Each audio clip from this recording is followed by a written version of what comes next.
நமக்கு சில நண்பர்கள் இருப்பாங்க. அவங்க பார்த்திங்கன்னா திடீர்னு ஃபோன் பண்ணுவாங்க. பல மாதங்களுக்கு பிறகு, பல வருடங்களுக்கு பிறகுன்ற மாதிரி டக்குன்னு ஃபோன் பண்ணி இம்மீடியட்டாக கடைசியாக எப்போ நம்மக்கிட்ட அன்பாக பேசினாங்களோ அதே தொடர்ச்சியோடு நம்மக்கிட்ட பேசுவாங்க. ரொம்ப உரிமையாக பேசுவாங்க. நமக்கே ரொம்ப ஆச்சரியமாக இருக்கும். யார் சார் நீங்கள், இவ்வளோ நாள் எங்கே இருந்தீங்க அப்படிங்கிற மாதிரி. அப்போது ஃபோன் பண்ணாங்கனாலே ஏதாவது ஒரு முக்கியமான ஒரு காரணத்தோடு தான் அவங்க ஃபோன் பண்ணுவாங்க. ஒரு முக்கியமான வேலை இருக்கும் அவங்களுக்கு, இல்லை ஏதாவது ஒரு தகவல் தேவைப்படும். இந்த மாதிரி ஏதோ ஒரு காரணமாக தான் ஃபோன் பண்ணி ரொம்ப உரிமையாக அன்பாக நட்பாக பேசிட்டு அவங்க வேலையை சொல்லிவிட்டு டப்புன்னு வச்சுருவாங்க. இந்த நண்பர்களுக்கு ஒரு வினோதமான குணம் இருக்கும். அவங்களுக்கு அவங்க ஃபோனில் இன்கம்மிங் அப்படிங்கிற வசதியே இருக்காது. அவங்க மெசேஞ்சரில் நம்ம அனுப்புகிற மெசேஜை பார்க்குறதுக்கான வசதியும் இருக்காது. ஒன்லி அவுட் கோயிங் மட்டும்தான். அவங்களுக்கு எப்போ தேவையோ அப்போ மட்டும் அவங்க அழைப்பாங்க.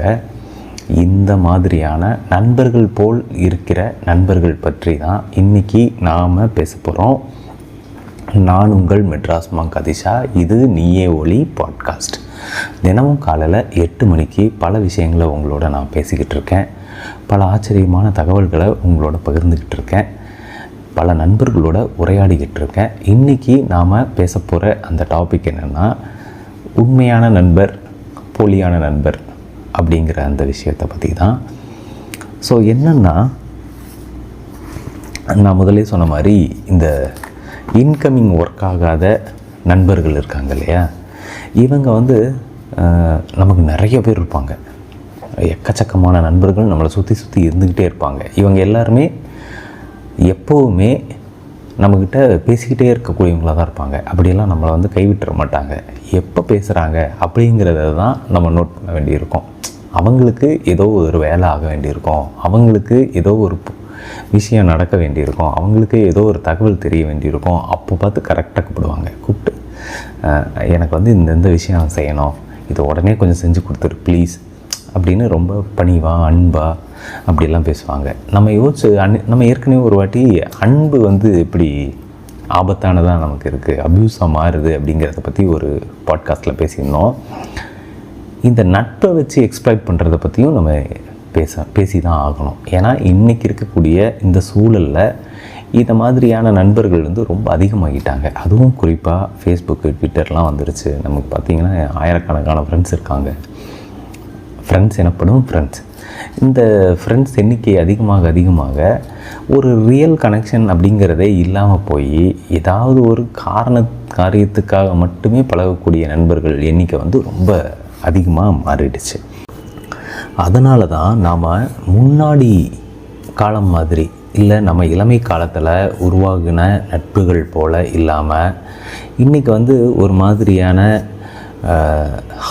ஷாலோவான நட்புகளை உருவாக்கிக்கிட்டே இருக்கும். ஒரு டீப்பர் மீனிங் இல்லாமல், ஒரு டீப்பர் கனெக்ஷன் இல்லாத ஒரு நண்பர்கள் இன்றைக்கி உருவாகுறாங்க. ஏன்னா எல்லா நண்பர்களும் ஏதோ ஒரு காரியத்தோடு தான் நம்மளோட பழகிறவங்களாக இருக்காங்க. இந்த ரிவார்ட்லெஸ் ஃப்ரெண்ட்ஷிப்ஸ் அப்படின்னு ஒரு விஷயமே இன்றைக்கி இல்லாமல் போயிட்டுருக்கு. ஏன்னா எல்லாருக்கும் ஏதோ ஒன்று நம்மக்கிட்ட தேவைப்படுது, இல்லை நமக்கு அவங்கக்கிட்ட ஏதோ ஒன்று தேவைப்படுதுன்ற மாதிரியான ஒரு சூழல் நமக்கே தெரியாமல் இன்றைக்கி உருவாகிடுச்சு. அதனாலேயே நமக்கு நண்பர்கள் எண்ணிக்கை ரொம்ப குறைஞ்சிக்கிட்டே போகுது. ஸோ இந்த எக்ஸ்ப்ளாய்டேஷன் இருக்குல்ல, நட்பின் பேரால் நடக்கக்கூடிய எக்ஸ்ப்ளாய்டேஷன். ஏன்னா நம்மளுடைய அன்பின் பேரால் நடக்கிற எக்ஸ்ப்ளாய்டேஷன்ஸ்க்கு கொஞ்சமும் சலைச்சதில்லை இந்த நட்பின் பேரால் நடக்கக்கூடிய இந்த எக்ஸ்ப்ளாய்டேஷன்ஸு. இந்த ஃபேக் ஃப்ரெண்ட்ஸுக்கு சில பொதுவான அம்சங்கள் இருக்குது. அதில் ரொம்ப முக்கியமானது என்னென்னா, இவங்க எப்போவுமே நம்மக்கிட்ட வேலை வாங்கி கொள்ளக்கூடியவங்களாக இருப்பாங்க. அதாவது இந்த வேலை இருக்கு இல்லையா, இந்த வேலைக்கு ஒன்று ஃப்ரீ ஒர்க்காக இருக்கும், இல்லைன்னா அதுக்கு ரொம்ப லெஸ் அமௌண்ட்டுக்கு வேலையை நம்மக்கிட்ட ஃபிக்ஸ் பண்ணுறவங்களாக இருப்பாங்க. அந்த வேலைக்கு உரிய ஒரு கட்டணமோ இல்லை தொகையோ இருக்கும்ல, அதை விட குறைவாக இருக்கும், இல்லைன்னா அது ஃப்ரீயாக இருக்கும். அதுக்காக தான் இவங்க மெயினாக நமக்கு கால் பண்ணுவாங்க, இல்லைன்னா நம்மளை தொடர்பு கொள்கிறவங்களா இருப்பாங்க.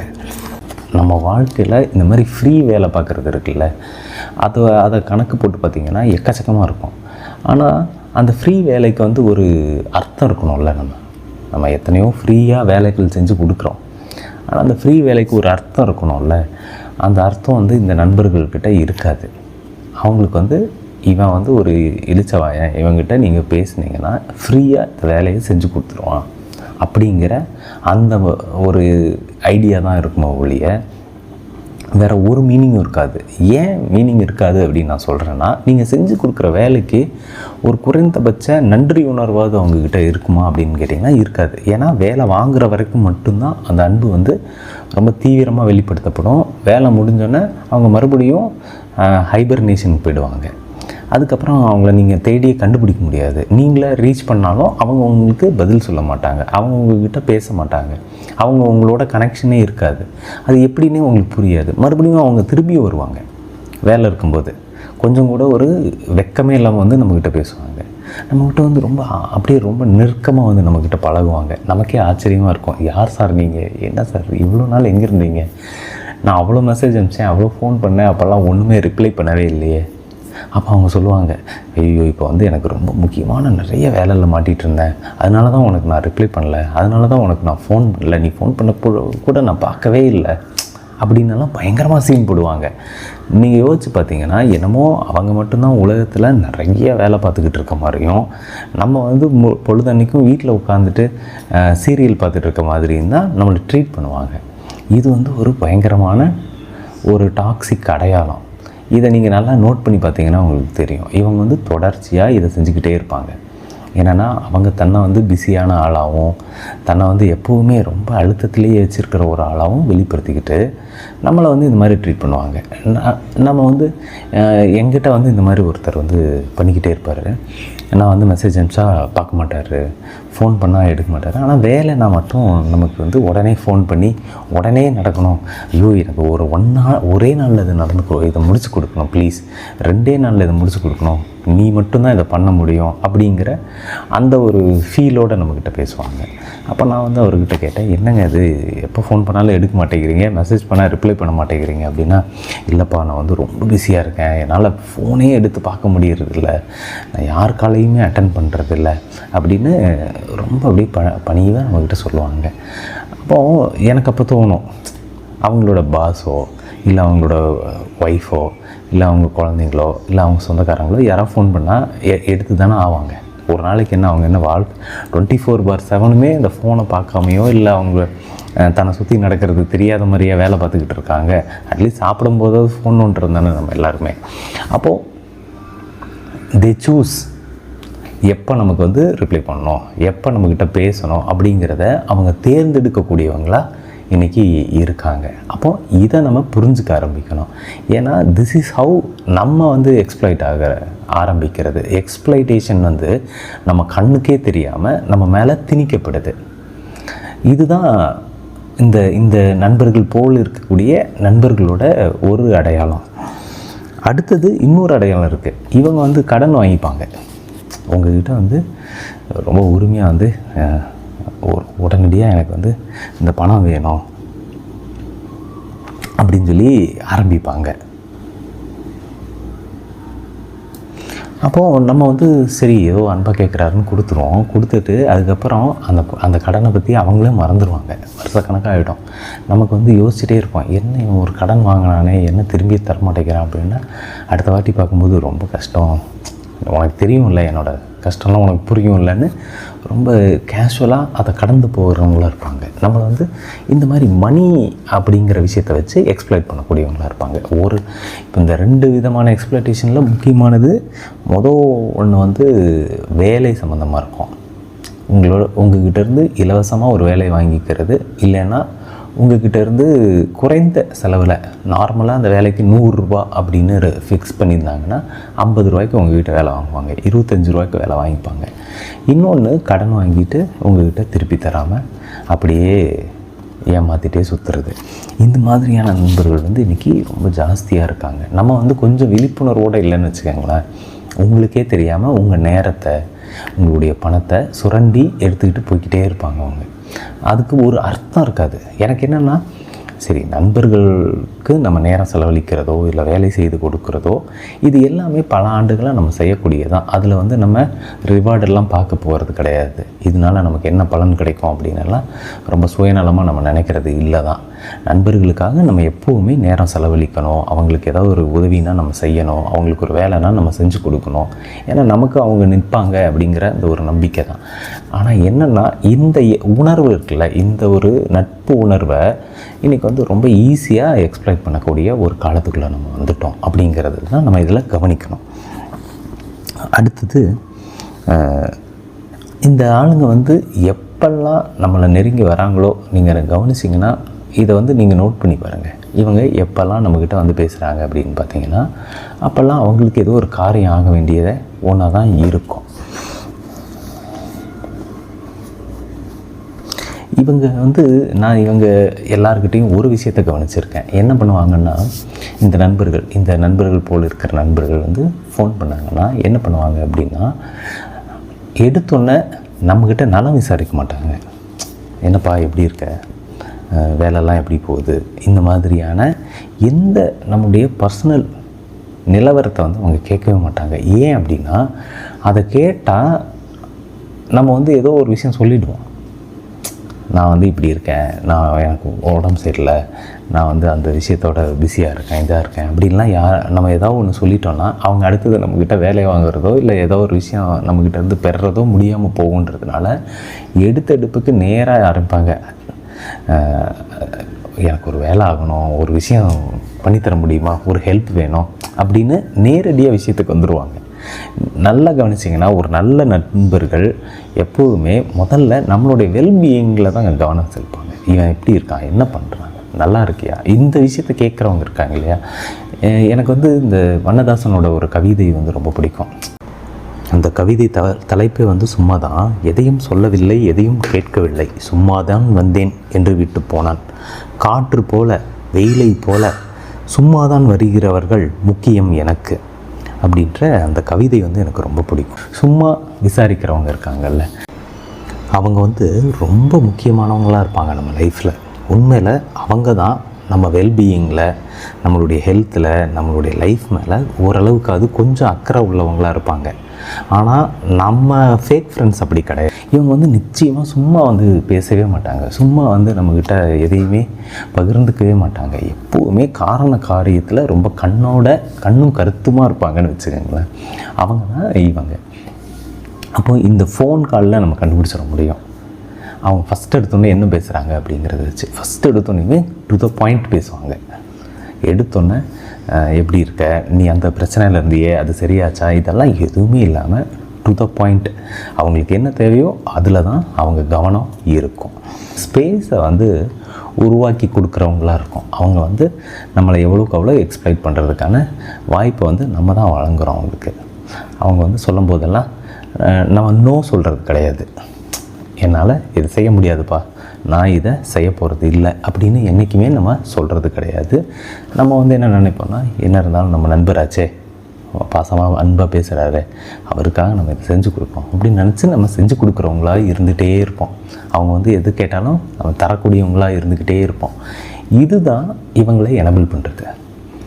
இது அவங்களுக்கு வந்து ரொம்ப வசதியாக இருக்குது. நம்மளுடைய இந்த மனநிலை இருக்கு இல்லையா, இதை தான் இவங்க வந்து தங்களுடைய வசதிக்கு ஏற்ப திரும்ப பயன்படுத்திக்கிறவங்களா மாறுறாங்க. ஏன்னா நம்ம வந்து என்ன சொன்னாலும் கேட்போம் தானே, நம்ம முன்னோ சொல்ல மாட்டோம் அப்படிங்கிறது இருக்கு இல்லையா. But when you say no, they'll know their limits. ஏன்னா நீங்கள் ஒரு நண்பருக்கு உதவுறீங்க அப்படிங்கிறது இருக்குல்ல, அவர் நிஜமாகவே நண்பராக இருந்தால் உதவலாம். இந்த மாதிரி ஆட்களுக்கு உதவுறதுன்றது இருக்குல்ல, அது ரொம்ப உங்கள் நேர விரயம், பண விரயம் அப்படிங்கிறத நம்ம மனசில் வச்சுக்கணும். அப்போ நோ சொல்லி பழகணும். ஒருத்தர் வந்து ஒரு விஷயம் சொல்கிறாரா, இல்லைங்க நான் ரொம்ப பிஸியாக இருக்கேன், என்னால் இதை முடியாது அப்படிங்கிறத நேரடியாக நம்ம சொல்லி பழகணும்.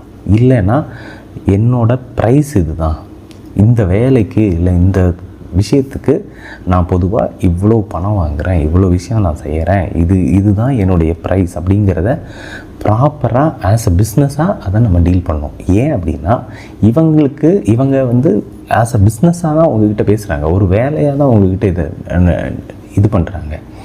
இதனால் அவங்களுக்கு தான் லாபமும் இல்லையோ உங்களுக்கு எந்த லாபமும் கிடையாதுங்கும்போது நாமளும் ப்ராப்பராக பிஸ்னஸாக அணுகிறதுன்றது இருக்குல்ல, அந்த பழக்கத்தை வந்து நம்ம அதிகப்படுத்திக்கணும். அது ரொம்ப ரொம்ப முக்கியம். ஏன்னா இல்லைன்னா நீங்கள் இவங்களை எனபிள் பண்ணிக்கிட்டே இருப்பீங்க. இவங்க வந்து விடாமல் உங்களை சுரண்டிக்கிட்டே இருப்பாங்க, உங்கள்கிட்ட இருக்கிற ரிசோர்ஸஸ் எல்லாத்தையும் பறிச்சுக்கிட்டே இருப்பாங்க அப்படிங்கிறது இருக்கு இல்லையா. அப்போ இதை நம்ம புரிஞ்சுக்கணும். முதல்ல ஒன்று நோ சொல்லணும், இல்லைன்னா இதுதான் என் ப்ரைஸு இதுதான் அப்படிங்கிறத உறுதியாக சொல்லிடணும். நீங்கள் ரியல் ப்ரைஸையும் உங்களுடைய ரியலான அப்ரோச்சையும் காட்டினீங்கன்னா இந்த ஃபேக் ஃப்ரெண்ட்ஸ் இருக்காங்க இல்லையா, இவங்க வந்து தலை தெரித்து ஓடக்கூடியவங்களாக இருப்பாங்க. அவங்க அதுக்கப்புறம் உங்களை எக்ஸ்ப்ளாய்ட் பண்ணவும் மாட்டாங்க. அவங்களுக்கு தெரிஞ்சிடும் இவங்கிட்ட இனிமேல் இந்த வேலை நடக்காது, இவனை இனிமேல் ஏமாற்ற முடியாது அப்படிங்கிறது தெரிஞ்சிருச்சுன்னா அதுக்கப்புறம் அவங்க ஃபோனும் பண்ண மாட்டாங்க, உங்களை ரீச்சும் பண்ண மாட்டாங்க. இதை வந்து இந்த நோ சொல்கிறதுலையும் உங்களுடைய லெவல் என்ன அப்படிங்கிறத வெளிப்படுத்துறதுலையும் நம்ம சொல்லிட முடியும். ஏன்னா you are not friend to every one அப்படிங்கிறத நம்ம புரிஞ்சுக்கணும். நம்ம இயற்கையாக என்ன நினைக்கிறோன்னா, நம்ம எல்லாருக்கும் நண்பர்களாக இருக்கோம் அப்படின்னு நினைக்கிறோம் இல்லையா. எல்லாருக்கும் எப்படி நம்ம நண்பர்களாக இருக்க முடியும்? ஃபஸ்ட்டு ப்ளஸ் உங்ககிட்ட எல்லாரும் நண்பர்களாக இருக்காங்கன்னு நினச்சிக்கிறது அடுத்தது. ஃபஸ்ட்டு நாம் எல்லாருக்கும் நண்பர்களாக இருக்கணும்னு நினைக்கிறோம், அப்புறம் நம்மக்கிட்ட எல்லோரும் நண்பர்களாக பழகுறாங்கன்னு நம்ம நினைக்கிறது. இது ரொம்ப ரொம்ப ஆபத்தானது. நம்மளை எக்ஸ்ப்ளாய்ட் பண்ணுறதுக்கான ஒரு நல்ல பெரிய இதை உருவாக்கி தந்துடும். இது வந்து சுயநலமான என்னங்க நீங்கள் இன்றைக்கி வந்து இப்படிலாம் இருக்கலாமா, சுயநலமாக இருக்கலாமான்னு இல்லை. இன்றைக்கி நம்ம சுயநலமாக இருக்க வேண்டிய ஒரு கட்டாயத்தில் இருக்கோம். இல்லைன்னா நம்மளை வந்து ஈஸியாக நம்மக்கிட்ட இருந்து நம்மளை பயன்படுத்திட்டு தூக்கி எறிஞ்சிட்டு போயிட்டே இருக்காங்க மனுஷங்க. ஏன்னா மனுஷங்க வந்து அப்படி மாறிக்கிட்டே இருக்காங்க. இன்றைக்கி வந்து இந்த நட்புக்கோ அன்புக்கோ ஒரு வேல்யூ இல்லாத ஒரு காலத்துக்குள்ளே நம்ம போய்கிட்டு இருக்கோம். அப்போ நாம் தான் நம்மளை பாதுகாத்துக்கணும், நாம் தான் நம்மளை ப்ரொடெக்ட் பண்ணிக்கணும் அப்படிங்கிறது ரொம்ப முக்கியம். ஸோ இதுதான் நான் இன்றைக்கி உங்களோட பேசணும்னு நினச்ச ஒரு விஷயம். இது வரைக்கும் நம்மளுடைய ஸ்பாட்டிஃபை சேனலில் இந்த பாட்காஸ்ட் கேட்டுட்ருக்கிறவங்க இது வரைக்கும் ஃபாலோ பண்ணாமல் இருந்தீங்கன்னா கட்டாயம் ஃபாலோ பண்ணிக்கோங்க. உங்களோட ரேட்டிங்ஸை வந்து தொடர்ச்சியாக கொடுங்க எனக்கு. அப்புறம் நம்ம யூடியூப் சேனல் நீயே ஒளி யூடியூப் சேனல் இருக்குது, அதுலேயும் இந்த பாட்காஸ்ட் எல்லாம் அப்லோட் பண்ணிக்கிட்டே இருக்கேன். அதுலேயும் நீங்கள் வந்து என்னை ஃபாலோ பண்ணிக்கோங்க, சப்ஸ்கிரைப் பண்ணிக்கோங்க. அங்கே உங்கள் கமெண்ட்ஸ் எல்லாம் அங்கே கொடுக்க முடியும். ஸ்பாட்டிஃபைல கமெண்ட்ஸ் போட முடியாதுன்னு எல்லாருமே ஃபீல் பண்ணாங்க. யூடியூப்பில் இந்த கமெண்ட்டை வந்து நீங்கள் போட முடியும். அங்கேயும் நீயே ஒளி பாட்காஸ்ட்டில் போனீங்கன்னா என்னுடைய பாட்காஸ்ட் எல்லாத்தையுமே அதில் கேட்கலாம். அங்கே எல்லாருமே கமெண்ட் பண்ணலாம். ஸோ நிறைய சப்போர்ட் பண்ணுங்கள். உங்களுடைய சப்போர்ட்டில் தான் நான் தொடர்ச்சியாக இயங்கிக்கிட்டு இருக்கேன். அடுத்து மறுபடியும் நாளைக்கு வேறு ஒரு நல்ல டாப்பிக்கோட உங்களை நான் சந்திக்கிறேன். ரொம்ப ஹாப்பியாக இருங்க, சந்தோஷமாக இருங்க, நல்லா ஸ்மைல் பண்ணிக்கிட்டே இருங்க. நண்பர்களை போல் இருக்கும் நண்பர்கள்கிட்ட ரொம்ப ரொம்ப கவனமாக இருங்க. நோ சொல்ல பழகுங்க. நாளை மீண்டும் சந்திப்போம். அதுவரை உங்களிடமிருந்து விடைபெறுவது உங்கள் மெட்ராஸ் மாங்க் அதிஷா. இது நீயே ஒளி பாட்காஸ்ட்.